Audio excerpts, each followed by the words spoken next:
Hey everyone, Steve here, Fanatic Perspective. Today I wanted to actually do a pound for pound, my top five pound for pound rankings for in boxing, and a lot of back and forth, some really great conversations coming out of the Rigo Loma fight, and I felt it was, with it being the end of the year, it being appropriate to give you guys my current top five for active fighters, of course, and then maybe a couple of honorable mentions. So I'll go from the bottom up to the top, finishing with number one. So at the bottom, in terms of my honorable mentions, personally, my favorite fighter to watch right now, not that I think this individual is the best fighter, but I think I enjoy watching him more. Than any other fighter, just because I feel like I have a vested interest, is Earl Spence Jr. I've been watching him since really since he turned pro, and with him being from Texas and me being in this area, I watched a lot of his local fights, even on some of our public broadcasting stations, and just watched him evolve and grow as a fighter. To me, he had the third most impressive win this year, going to England against Kell Brook and handling business in front of 30,000 plus people on English soil was extremely impressive.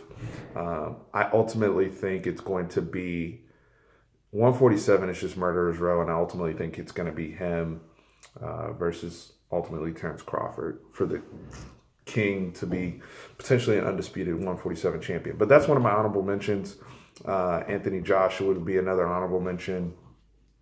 And I think I forgot who else I had on there. But going into my top five, I'm actually going to start. Number five is going to be Canelo Alvarez. I made a video earlier. I think it was my first video I ever did for this channel, was my reaction to the Canelo Triple G fight. I obviously thought Triple G won a close fight. Some people didn't think the fight was very close. I thought it was a close fight. So, while I was disappointed to see that fighter draw, I could see how they got there. Canelo was very, very skilled, and that was his first fight again. First fight as a middleweight, has insane power, very, very good counter punching, very good against the ropes. And he's one of the best fighters in the world, whether you like it or not. And I think he's only going to continue to. He's still very young. He's going to continue to improve as a middleweight. And again, I think he now going against a guy like a Triple G. If they decide to have that rematch on Cinco de Mayo, I'm all in. And I would have to get back to you guys on who I would pick. But for right now, I have Canelo in the 5 spot. Very impressive resume. In 147 and 154. Going to number four. Number four for me is going to be Keith Thurman. Keith Thurman's another one of the big dogs at 147. I believe he's 28-0 with 22 knockouts. And the reason why I have Keith here, I know he's injured right now. His resume is very, very impressive. He had a huge win over Danny Garcia, beating Sean Porter. He's been one of the staples in the 147 division, and guys like Spence and Crawford are going to have to go through him, and it's not going to be easy road for Earl Spence. It's not. That fight, to me, is 50-50. I'm just leaning towards Spence long term because that's my guy. But Keith Thurman, one-time Keith Thurman, he's another guy who's one of the best fighters in the world. I don't think his upside is as great as the some of the other fighters, but his punch placement, his punch power, and his heart. He's a fighter. We saw Rigo and some of these other guys quit. You won't get that from Keith Thurman. He is a fighter. He is a warrior, and I think he deserves to be in the top 5 right now based on his resume. Number 3 might be controversial. I don't really care. Triple G. And the reason why I have Triple G at 3 and not number 1 is due to his age and his last 2 fights. I think he's fought the 2 best opponents he's ever fought, and he had a really close decision against Danny Jacobs, where it was like 115, 113 across the cards. And then he obviously had a draw with Canelo. I mentioned earlier, I thought he should have won that fight. He deserved to win that fight. But he's looked beatable. Triple G has looked beatable. And if he was still on that knockout streak and plowing through middleweights like it was nobody's business, he would easily be my number one right now. And at one point he was my number one, but this is a what have you done for me lately business. And unfortunately with him trying to do business with Golden Boy about the Canelo thing, his activity's gone down a little bit, and he's gotten older because these Golden Boy guys are trying to take advantage of an older Triple G, but Triple G's still an elite fighter. Still one of the most impressive guys I've ever seen in my life, coming forward, power in both hands, and nobody, Lomachenko maybe included, nobody cuts the ring off like Triple G. And that's one of the things I always look to watch with him. And he's even gotten smarter throughout the year. So still very high on Triple G. Number 2, I would have Terence Crawford. Bud Crawford just recently defeated Julius Ndongo. He's moving up to 147. And when it comes to Terence Crawford, you could easily make an argument for him being ranked number 1. He's been as dominant as anybody has in this sport. I believe he was the undisputed champion at 140. There was really nothing left for him there unless people wanted him to wait around for Mikey Garcia. But at this point, Bud Crawford is on another level. I think he's going to easily dispatch of Jeff Horn and then make his way to either Spence or either Danny Garcia or Thurman, or one of those guys at 147. So, and the interesting thing about that 147 range is everybody's going to have to fight everybody. So, but when it comes to Bud Crawford, again, power out of both hands. I love how he goes back and forth between orthodox and southpaw in his fights. He's gotten better defensively. He was a little chinny earlier in his career. I've seen that get buttoned up.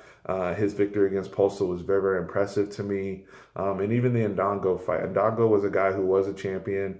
I know some people probably in the comments will discredit that victory, but to take the belts from him and just knocking people. I love guys that knock people out with body shots. So just, again, my subjective preference, love Bud Crawford. So going to the number 1 spot, Vasily Lomachenko. I wrestle with this between Crawford and Lomachenko. If you probably asked me right after the Rigo fight, I may have leaned towards Crawford. But upon just thinking about it, sleeping on it, I'm ready to move Loma to the number 1 spot. I know he's only 10-1. And I know,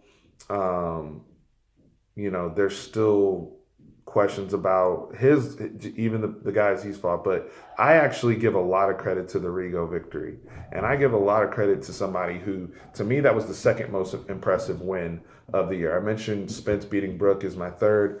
Second most impressive win of the year to me was Lomachenko beating Rigo in the fashion in which he beat him. Domination, making a man quit. Number 1 guy, if you make 4 straight people quit, I don't care who you are. That's impressive. These guys are professional fighters, and plowing through them like that, we haven't seen anything, in the likes of that in a very, very long time. I mean, he's reminding me of going back, Shane Mosley back in 130, even to Sugar Ray Leonard. That's the type of explosiveness, hand speed, footwork, everything. His precision, his conditioning is A1. Defensively, when he wants to, he's as good as anybody. I think sometimes he gets bored, but he gets bored because guys get so defeated against him. And one of the things I love about Loma is he wants to put on a good show for the fans. He doesn't want his fights to be aesthetically pleasing. Some guys like Floyd didn't care about that. They care about being very technical points, winning rounds. Loma wants to put on a show, and he wants to humiliate his opponent. As humble as he is outside of the ring, inside of the ring, he's a dog. So I cannot take anything away from him. I give him credit for beating Nicholas Walters and Gary Russell Jr. These are good fighters, man, that he's embarrassed. So and what gives me the biggest thing where I put Loma over Crawford is Loma's upside. I still think there's a lot of upside with him. I think he will move up comfortably. I don't think there'll be any issues. The only thing I can really even knock on Loma is I think his, and this is with any fighter as they move up. I don't think he has like, oh my God power, as Paul Malignaggi likes to point out. I don't think Loma has oh my God power, but I don't think you necessarily need that if you have timing. Timing's still more important than anything. So he definitely has that. I don't think Terence Crawford necessarily has oh my God power too. I think you'll kind of see the same thing when he goes to 147 as well. So just a quick recap. Number 1, Lomachenko. Number 2, Bud Crawford. Number 3, Triple G. Number 4, Keith Thurman. And number 5, Canelo. With guys like Joshua, maybe a Wilder, Mikey Garcia, and my dude Earl Spence Jr. looking in.